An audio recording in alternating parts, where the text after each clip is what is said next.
Factory में नकली chicken कैसे तैयार किया जाता है? दोस्तों क्या आपको पता है फैक्ट्री में नकली चिकन कैसे बनता है? इसे बनाने के लिए और किन जानवरों की चर्बियों का इस्तेमाल होता है, उन बेचारों के साथ कितना शोषण होता है, और शायद ही आपको पता हो इन्हें खाने लायक बनाने के लिए कौन कौन से केमिकल का यूज किया जाता है। वेल फ्रेंड्स, अगर आप भी चिकन या फिर अंडे खाते हैं और अगर आपको अपनी जान प्यारी है तो इस वीडियो को अंत तक जरूर देखिएगा। क्या पता चंद मिनटों में ये क्लिप आपकी जान बचा ले। दोस्तों एक समय था जब अंडों की ख्वाहिश के लिए लोग मुर्गियां अपने घर में पाला करते थे, लेकिन आज अंडा तो छोड़िए, ये चिकन भी लोगों की जान बन चुका है। बात छोटी मोटी पार्टीज की हो या फिर किसी खास त्योहार की, चिकन करी से लेकर बटर चिकन को चखे बगैर लोगों का कलेजा ठंडा नहीं होता। आज चिकन लोगों का सबसे पसंदीदा आहार बन चुका है। लेकिन क्या आपको पता है कि जहाँ से ये चिकन आता है वो जगह कितनी खतरनाक है और कैसे फैक्ट्री में बन रहा नकली चिकन हमारे शरीर को धीरे धीरे अंदर से खोखला कर रहा है। ऐसे में दोस्तों आपको बता दें कि मुर्गियां दो तरह की होती हैं। पहले तो लेयर्स होती है जिनके अंडों को हम सफाचट करते हैं, वही दूसरे बॉयलर्स होती है जिनके मांस के हम दीवाने होते हैं। तो दोस्तों ये जो लेयर मुर्गियां अंडे देती हैं, इन्हें सबसे पहले बड़ी बड़ी फैक्ट्रियों का पोल्ट्री फार्म्स में रखा जाता है और यहाँ ये मुर्गियां अंडे देती हैं, जिसके बाद ही शुरुआत होती है नकली मुर्गियों को बनाने की। इस कड़ी में सबसे पहले अंडों को इकट्ठा करके कन्वेयर बेल्ट के थ्रू फैक्ट्री में लाया जाता है, जहाँ इन्हें कई प्रक्रिया से गुजरना पड़ता है। ये अंडे पहले तो एक मशीन से स्कैन होकर निकलते हैं, जो कि इनके मौजूद खराब अंडों को डिटेक्ट करके उन्हें अलग कर देते हैं, और तो और जो अंडे अच्छे होते हैं उन्हें अगले प्रक्रिया के लिए रवाना कर दिया जाता है। इसके बाद एक ऑटोमेटिक मशीन इन सभी अंडों को एक प्लास्टिक बॉक्स में रखकर इन्हें एक एक करके इंक्यूबेटर चेंबर में डाल दिया जाता है। वेल अगर आप ये सोच रहे हैं कि आखिर ये इंक्यूबेटर क्या भला है, तो आपको बता दें कि एक तरह का आर्टिफिशियल प्रोसेस होता है जहाँ पर अननेचुरली अंडों से बच्चों को निकाला जाता है। अब बस जैसा कि आप देख सकते हैं कि इस मशीन में अंडों के जाते ही उसमें से चूजे निकलना शुरू हो जाते हैं, मानो कोई फोटोकॉपी की मशीन में से स्कैनिंग हो रही हो। मगर फ्रेंड्स ये प्रोसेस हमारे लिए, आपके लिए देखने में जितना आसान लग रहा है, उन बेचारे चूजों के लिए उतना ही दर्दनाक है। जी हाँ, क्योंकि इनमें से कुछ अंडे ऐसे भी होते हैं जो मशीन के द्वारा नहीं फटते हैं, इसलिए इन्हें तोड़ने के लिए अलग से कर्मचारी खड़े होते हैं जो कि कैंची की मदद से अंडों को फाड़ कर बाहर निकालते थे। इस दौरान कैंची की धारदार नोक से कुछ चूजे तो बेचारे घायल हो जाते हैं, तो वहीं कुछ ऐसे होते हैं जिनकी मौत हो जाती है। लेकिन इनका ये दुख दर्द यहीं पर खत्म नहीं होता। असली खेल तो तब शुरू होता है जब इन्हें पोल्ट्री फार्म में भेज दिया जाता है। एक ऐसी खौफनाक जगह होती है जहाँ पर इन चूजों को बिल्कुल भी अंदाजा नहीं होता है कि उनके साथ आगे क्या होने वाला है, और इनकी जिंदगी की कीमत महज एक इंसान की जीभ के स्वाद के बराबर है। यहाँ इन चूजों को सब्जी की तरह कर्मचारी छांटने का काम करते हैं। जो चूजे देखने में कमजोर होते हैं उन्हें बड़ी बेरहमी से पकड़कर किनारे पर फेंक दिया जाता है, जो कि आगे चलकर किसी भूसे की तरह पॉलिथीन में भर दिए जाते हैं, जिनमें से कुछ घुटन के मारे ही मर जाते हैं। तो वहीं जो जिंदा बचे होते हैं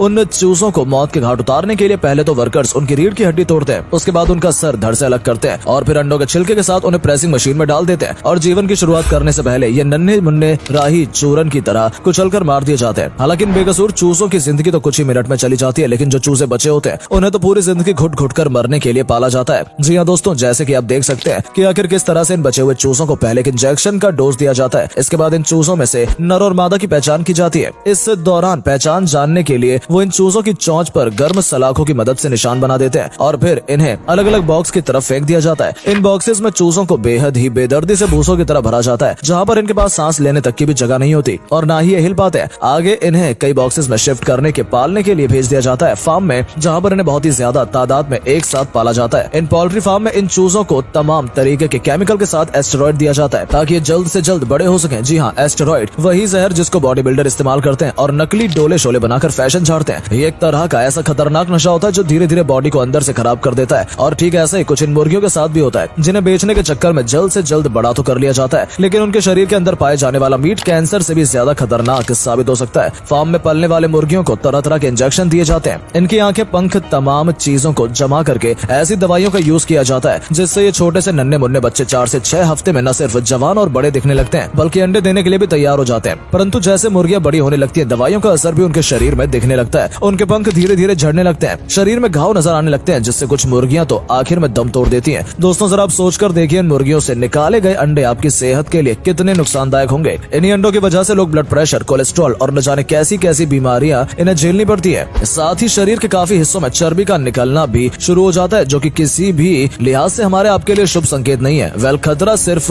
यहीं पर नहीं टलता। जिन मुर्गियों के गोश्त को हम खाते हैं, यानी कि बॉयलर मुर्गियों का भी कुछ ऐसा ही सलूक किया जाता है। इन मुर्गियों की खुराक में खतरनाक आर्सेनिक और एंटीबायोटिक का इस्तेमाल किया जाता है ताकि इनका वजन बढ़ाया जा सके, जिसे खाने वाले की जान तक भी जा सकती है। आपकी जानकारी के लिए बता दें, आर्सेनिक वही केमिकल है जो शोधकर्ताओं के अनुसार कैंसर को दावत देता है। वेल ऐसे में आप खुद सोच कर देखिए, आखिर जो चीज इतनी तेजी से कैंसर के सेल को बढ़ावा देती है, उसे खाने से हमारा क्या हाल होगा। तमाम तरीके के केमिकल्स के साथ सभी मुर्गियां एक साथ रहती हैं। उनमें से कुछ मुर्गियों को काफी तरीके से बीमारियां भी हो जाती हैं, कुछ तो वहीं पर मर भी जाती हैं, लेकिन पोल्ट्री फार्म के मालिकों को इससे घंटा फर्क नहीं पड़ता और इन मुर्गियों के के साथ साथ रहने की वजह से इनमें बैक्टीरिया दूसरी मुर्गियों में भी फैलता है, जिन्हें खाने के बाद ये बीमारियां हमारे आपके शरीर में एंटर करती हैं। वहीं दोस्तों, अगर इन बॉयलर मुर्गियों के अलावा देसी मुर्गियों की बात की जाए तो न सिर्फ इनके अंडे शरीर के लिए सेहतमंद होते हैं, बल्कि इनका मांस भी कई तरह के प्रोटीन प्रोवाइड करता है। दरअसल इन मुर्गियों को खुराक में बाजरा, चावल और बाकी के पौष्टिक चीजें दी जाती हैं, जिनको खाकर ये धीरे धीरे बड़ी होती हैं। हालांकि